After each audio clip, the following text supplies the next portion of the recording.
अपने भविष्य को आकार देता भारत दुनिया की चौथी सबसे बड़ी अर्थव्यवस्था बना 2025 में।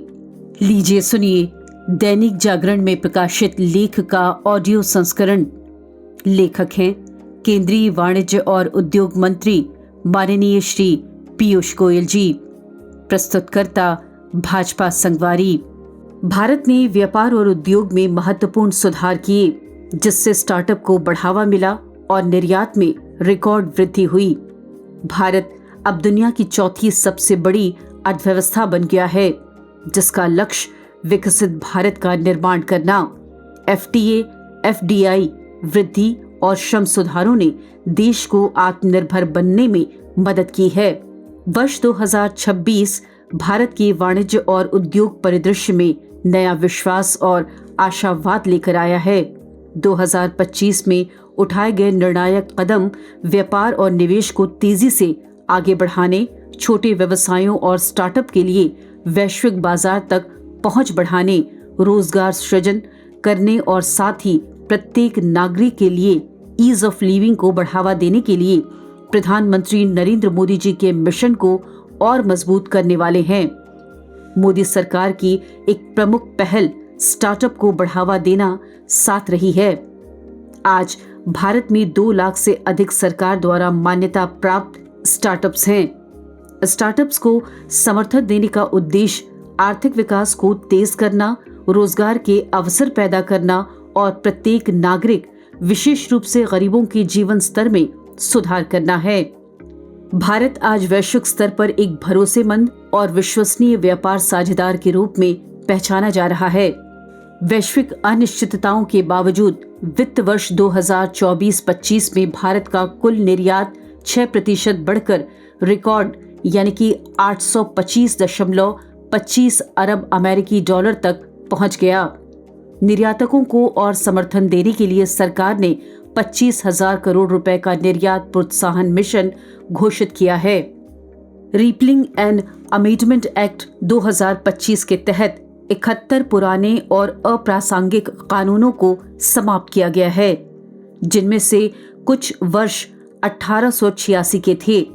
जन विश्वास पहल के अंतर्गत मोदी सरकार ने छोटे उल्लंघनों से जुड़े कई आपराधिक प्राविधानों को हटाया है।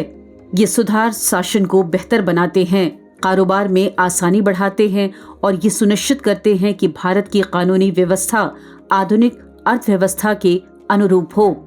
पिछले वर्ष संसद के मानसून सत्र में शिपिंग और पोर्ट्स से जुड़े 5 ऐतिहासिक विधेयक पारित किए गए।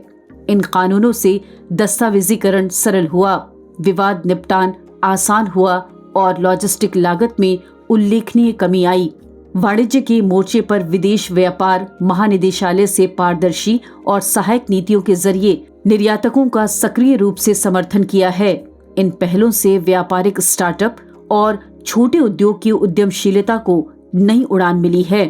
भारत की व्यापार और निवेश रणनीति का मूल मंत्र स्थानीय उद्यमियों, विशेषकर छोटे व्यवसायों, स्टार्टअप्स, किसानों और कारीगरों को सशक्त बनाकर उन्हें वैश्विक सफलता दिलाना है। इसी के अंतर्गत भारत ने पिछले 3 वर्ष मुफ्त व्यापार समझौते किए, जिनसे भारतीय उत्पादों को यूके, न्यूजीलैंड और ओमान जैसे विकसित बाजारों में ड्यूटी फ्री पहुंच मिली। ये एफटीए भी सुधार प्रक्रिया का हिस्सा है। यूपी सरकार के विपरीत मोदी सरकार ने विकसित देशों के साथ संतुलित और लाभकारी समझौते को प्राथमिकता दी। इन एफटीए से रोजगार सृजन तेज होगा, निवेश बढ़ेगा और छोटे रोजगारों, छात्रों, महिलाओं, किसानों और युवाओं के लिए परिवर्तनकारी अवसर खुलेंगे। मुक्त व्यापार समझौते के अतिरिक्त स्विट्जरलैंड, नॉर्वे, आइसलैंड और लिechtenstein वाले यूरोपीय मुक्त व्यापार संघ के साथ 2024 में किया गया एफटीए भी अब लागू हो चुका। सभी एफटीए में भारत के कृषि और डेयरी क्षेत्रों को सुरक्षित रखा गया। न्यूजीलैंड और ऑस्ट्रेलिया जैसे वैश्विक डेयरी निर्यातकों के साथ समझौते में भी ये शामिल है। इन समझौतों से भारतीय निर्यात को त्वरित या शीघ्र टैरिफ समाप्ति का लाभ मिलेगा, जबकि भारत में बाजार खोलना संतुलित और चरणबद्ध तरीके से रखा गया है। न्यूजीलैंड ने अगले 15 वर्षों में $20 अरब अमेरिकी डॉलर के प्रत्यक्ष विदेशी निवेश की प्रतिबद्धता जताई है, जो भारत द्वारा एफ्टा देशों के साथ किए गए मुक्त व्यापार समझौते में अपनाए गए नवोन्मेषी निवेश संबद्ध प्राविधानों को प्रतिबिंबित करता है। ये निवेश कृषि, डेयरी, MSME, शिक्षा, खेल और युवा विकास में सहायक होगा, जिससे समावेशी और व्यापक विकास सुनिश्चित होगा।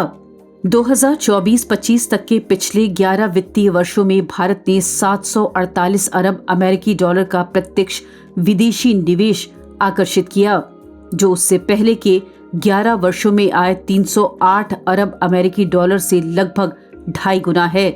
ये इसलिए भी महत्वपूर्ण है क्योंकि मोदी सरकार को एक समय फ्रेजाइल 5 कही जाने वाली अर्थव्यवस्था विरासत में मिली थी। भ्रष्टाचार मुक्त शासन, साहसिक सुधारों और वित्तीय अनुशासन के जरिए उन्होंने भारत व्यापार और निवेश के लिए पसंदीदा गंतव्य बनाया। भारत ने 2025 का समापन एक बड़ी उपलब्धि के साथ किया, जापान को पीछे छोड़ते हुए विश्व की चौथी सबसे बड़ी अर्थव्यवस्था बनना और अब जर्मनी को पीछे छोड़ने की दिशा में तेजी से आगे बढ़ना। श्रमिकों के लाभ बढ़ाने के लिए मोदी सरकार ने ऐतिहासिक श्रम सुधार किए, जिसके तहत 29 खंडित कानूनों को 4 आधुनिक श्रम संहिताओं में समाहित किया गया। इनका उद्देश्य उचित वेतन, समय पर भुगतान, सामाजिक सुरक्षा और संरक्षण सुनिश्चित करना है। साथ ही महिलाओं की कार्यबल में भागीदारी बढ़ाना है। जीएसटी सुधारों से हर भारतीय नागरिक को लाभ हुआ है, जिससे 2 स्लैब संरचना बनी है। इससे घरों, MSME, किसानों और श्रम प्रधान क्षेत्रों पर बोझ कम होगा। 2025 एक सेतु निर्माण का वर्ष रहा। आगे और भी उत्साहजनक कदम आने वाले हैं। नीति आयोग के सदस्य राजीव गौबा के नेतृत्व में एक पैनल व्यापक सुधारों का अध्ययन कर रहा है, जो प्रधानमंत्री जी की रिफॉर्म एक्सप्रेस को और तेज करेगा। भारत का लक्ष्य स्पष्ट है: प्रतिस्पर्धी व्यापार, नवोन्मेषी उद्योग और एक मजबूत आत्मनिर्भर अर्थव्यवस्था के माध्यम से विकसित भारत का निर्माण। भारत के निर्यातकों, निर्माताओं, किसानों और सेवा प्रदाताओं की सफलता ही राष्ट्र की सही सफलता है। भारत सिर्फ भविष्य की तैयारी नहीं कर रहा, वह उसे आकार दे रहा है। निर्णायक नेतृत्व, साहसिक सुधारों और स्पष्ट वैश्विक रणनीति के साथ भारत अपनी शर्तों पर एक मजबूत, आत्मनिर्भर और विश्वसनीय राष्ट्र के रूप में दुनिया से जुड़ रहा है। अभी आप सुन रहे थे दैनिक जागरण में प्रकाशित लेख का ऑडियो संस्करण। आलेख था अपने भविष्य को आकार देता भारत और प्रस्तुतकर्ता भाजपा संगवारी।